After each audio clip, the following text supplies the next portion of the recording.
Azərbaycan Premyer Liqasında ən çox gözlənilən qarşılaşmalardan biri. Hələ də Avropa arasında olan Neftçi həmin Avropadakı çıxışın fəsadlarını yaşayan Qarabağa qarşı. Siz kanalımıza abunə olun, biz isə bu duelin analizinə keçək.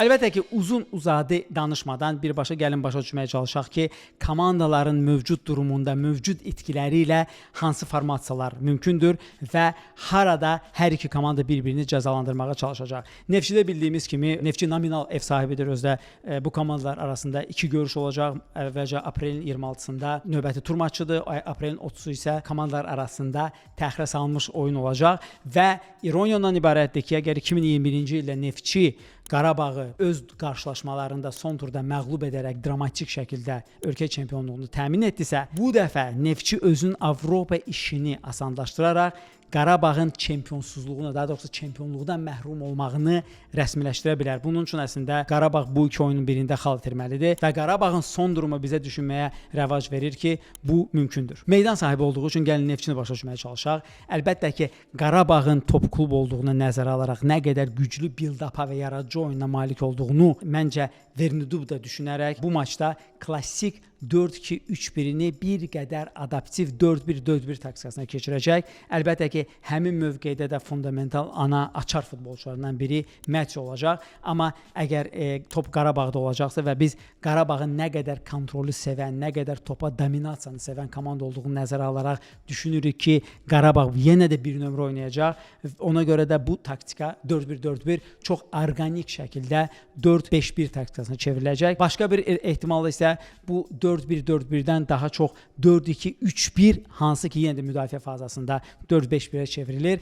Burada əsas fikir verməli olduğunuz məqam Emin Mahmudovun öz mövqeyidir. Çünki Mahmudov əgər Turanla maçda olduğu kimi Mətsini sığortalayacaqsa, onda Neftçi double pivotla oynayacaq.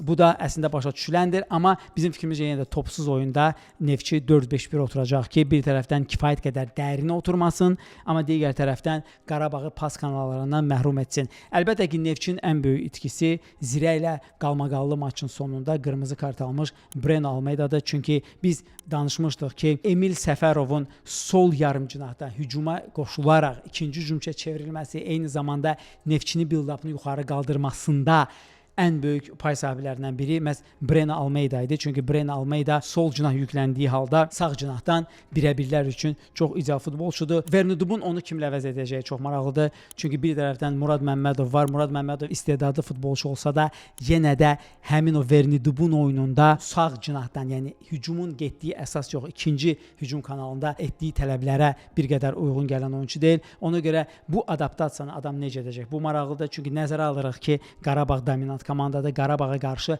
artıq Neftçi özünün yaxşı bacardığı A oyunu oynaya bilməyəcək. Çünki biz Neftçinin 3 oyununu götürsək, Zirə ilə maçda Neftçi qapanan rəqibə qarşı idisə, həmin rəqibə qarşı Neftçinin epizod əldə etməsi gözlənilirdi ki, çətin olacaq. Ondan əvvəlki Sumqayıt və Araz Naxçıvanla Neftçi həddindən artıq çox qol epizoduna girirdi.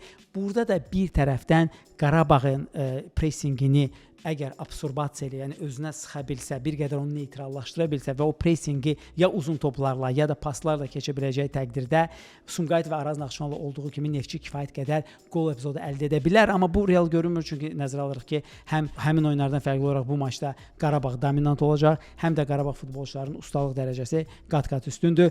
Burada ən vacib Neftçinin oyuncularından biri əlbəttə ki, Metsi olacaq. Mən əminəm ki, Qurban Qurbanovun Metsiyə qarşı hansısa bir planı olacaq. O Kadini və ya Muntieli Metsiyə qarşı man markingə qoya bilər. Bu zaman Emin Mahmudovun həmin o ikinci dayaq yarımdəfəçi, ikinci pivota çevrilərək Metsiyə kömək eləməli çox vacib olacaq. Çünki Metsiyə bir növ metronom futbolçudur. Baxın, bu mövsüm ərzində Metsiyənin pasların dəqiqliyi hardasa 84%-dir. Bu elitar səviyyənin yaxınlığında olan bir səviyyədir. İroniya ondan ibarətdir ki, bu rəqəmin aşağı olduğu yeganə oyun Turanla maçı idi. Bunda iki səbəb var idi. Birincisi, onu Emin Mahmudov da sığortalayaraq Mətsinin atacağı pas kanallarını bir növ bağlamış olurdu. İkinci tərəfdən əlbəttə ki, Turan özü bir qədər qapanan komanda olduğundan Matthew o qədər də effektiv şəkildə öz bacarığını ortaya qoymadı. Bu maçda isə Matthew'nun həmin o man markingdən necə Yuri Verindum'un taktikası ilə və ya hansı başqa bir gedişlə çıxacağı bizdə maraq doğurur. Digər tərəfdən Qarabağ özü də itkisiz deyil. Baxmayaraq ki, Qarabağda qırmızı kart problemi yoxdur. Burada olan problem daha dərindir. Belə ki, nizam-intizamsızlığa görə Elvin Cəfərquliyev komandadan kənarlaşdırılıb. Nəzərə alsaq ki, Bəhlul Mustafazadə zədəlidir və onun yerinə Mateusz Silva oynayır, hansı ki, sağ cinahdan mükəmməl şəkildə hücumlara qoşulurdu və indi Dani Boltla Qarabağ bu genişliyə malik deyil. Əgər sol cinahda da Qarabağ əsas build-up oyuncusundan məhrum olsa, komandada son maçlarda gördüyümüz problem üzə çıxa bilər. Qarabağın böyük problemi nədən ibarətdir ki, komanda topa sahib olsa da bunu həddindən artıq çox steril şəkildə edir. Yəni İngilizcə buna penetration deyirlər, yəni daxilə sızma. Qarabağda daxilə sızma problemlidir. Baxmayaraq ki, məsələn, Vyscout'un statistikasında Qarabağ maç boyu hardasa 65 pas atır rəqibin meydanının aid olan 3/1 hissəsində, amma cərimə meydançasına girməkdə komanda ciddi şəkildə çətinlik çəkirdi. Əbəs yerə deyil ki, əsas rəqibi olan Sabahla maçda Sabah ikinci hissənin əvvəlində 10 nəfərlə qalır, 5'li müdafiə oturur və 11 nəfərli Qarabağ bu komandaya qarşı baxın Montiel'in ifasında 2 dəfə uzaqdan zərbə cəhd edir. Yalnız Emmanuel Aday'ın meydana girməsi və maçın sonlarında Sabahın bir qədər də aşağı bloka oturmasından sonra Qarabağ bir neçə dəfə cərimə meydançasına topla girə bildi, amma o epizodlarda hər hansı bir bəhrəsini vermədi. Ona görə Neftçinin əgər hesab onun xeyrinə olarsa, bir qədər aşağı bloka, 5'li müdafiə blokuna oturaraq Qarabağa şans tanımamaqda ehtimalı var. Digər bir məsələ yenə də Mateusz Silva'nın sağ cinaha keçirilməyi yoxsa mərkəzdə oynayacağıdır. Çünki Elvin'in də yoxluğundan sonra, məsəl üçün Sabahla maçda futbolumuzun istedadlı üzvlərindən olan Tural Bayramov məsələn özünü o qədər də yaxşı doğrulda bilmədi. Adi epizodlarda məsələn Tural pas kanallarında belə səhvlərə yol verirdi.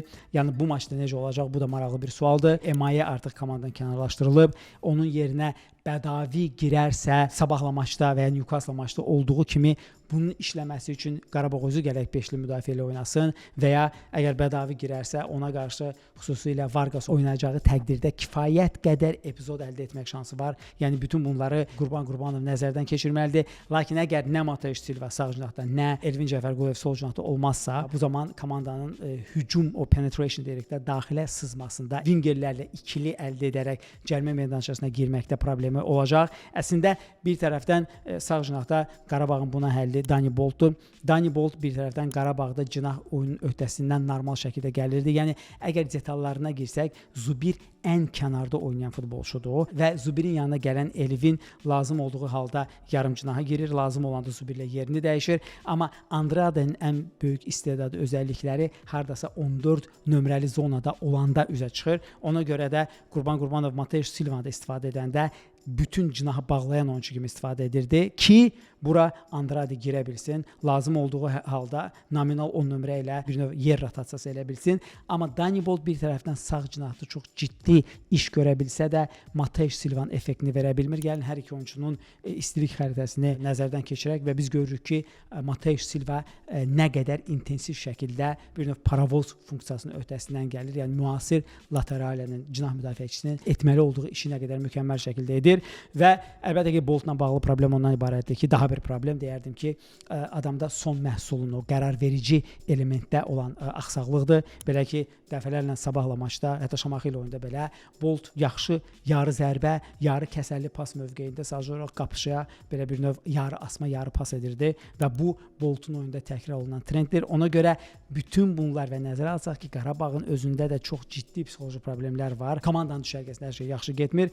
Bu Neftçiyə yaxşı rəvac verir ki, Qarabağdan xal almağa çalışsın. Nəzərə alaq ki, Neftçi sadəcə olaraq öz rəqibini büdrətmək məqsədini güdmür. Neftçinin əsas məqsədi Avropaya getməkdir və səmimi etiraf edək ki, əgər Qarabağdan ən azı 3 xal almazsa bu iki oyunda 4-cülüyün əsas favoriti Zirə olacaq. Odur ki, mənə sizin fikriniz maraqlıdır. Qarabağ yenə də Neftçinin öhdəsindən gələcək iki oyunun çərçivəsində, yoxsa Neftçi Qarabağın bu büdrəməsindən maksimal şəkildə istifadə edərək öz Avropa şanslarını yüksəldəcək.